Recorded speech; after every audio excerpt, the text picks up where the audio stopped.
Some stories don't start with hope. Some begin on the cold pavement, with no money and no one willing to look you in the eye. Tariq's story begins there. He wasn't always invisible. Life simply pushed him to the edge until he slipped off. He lost his job, then his apartment, then the people who once promised they'd never leave. Every night, he whispered the same small sentence to himself. Maybe tomorrow can be different. Maybe.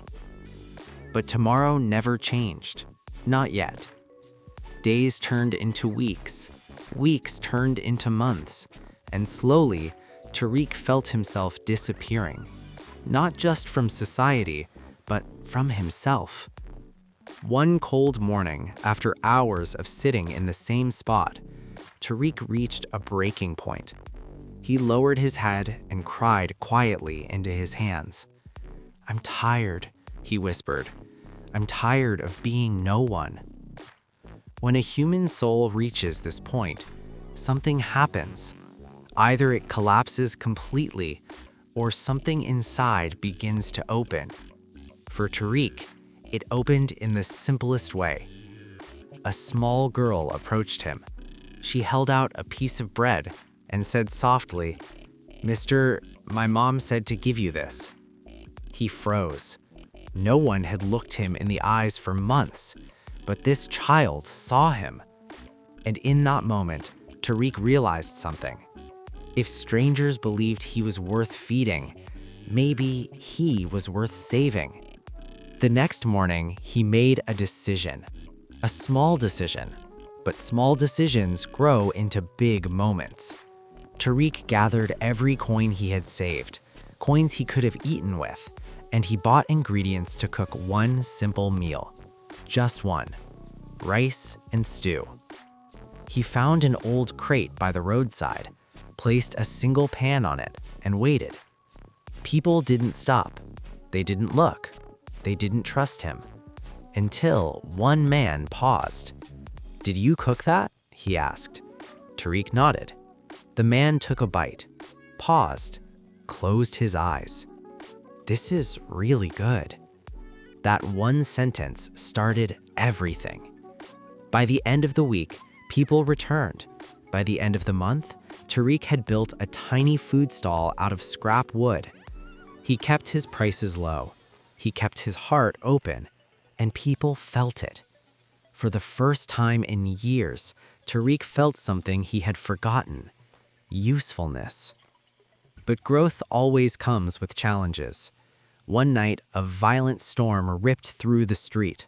Winds howled, rain fell like a broken sky, and Tariq ran toward his tiny stall. But it was too late. He watched it crumble, pieces of wood collapsing into muddy water. He fell to his knees. Why? Why now? Why me again? Most people quit here.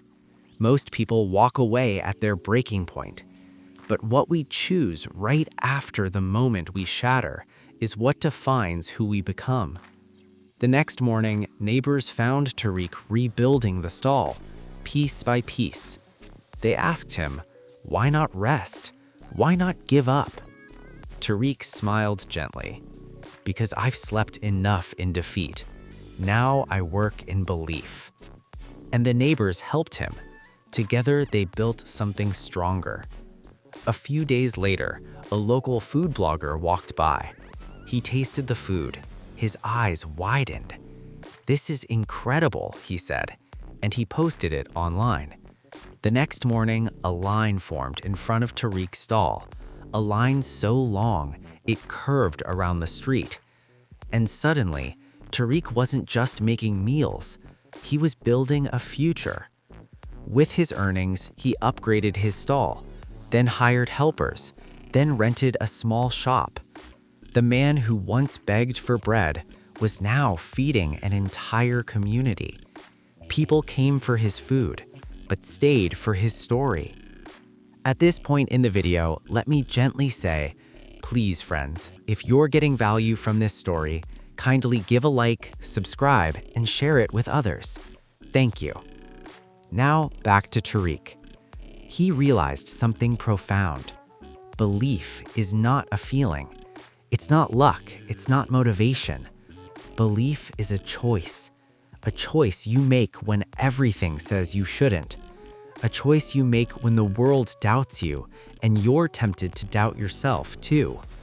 Most people don't fail because they're weak. They fail because they never allow themselves to begin. Tariq began with one pan, one meal, one decision.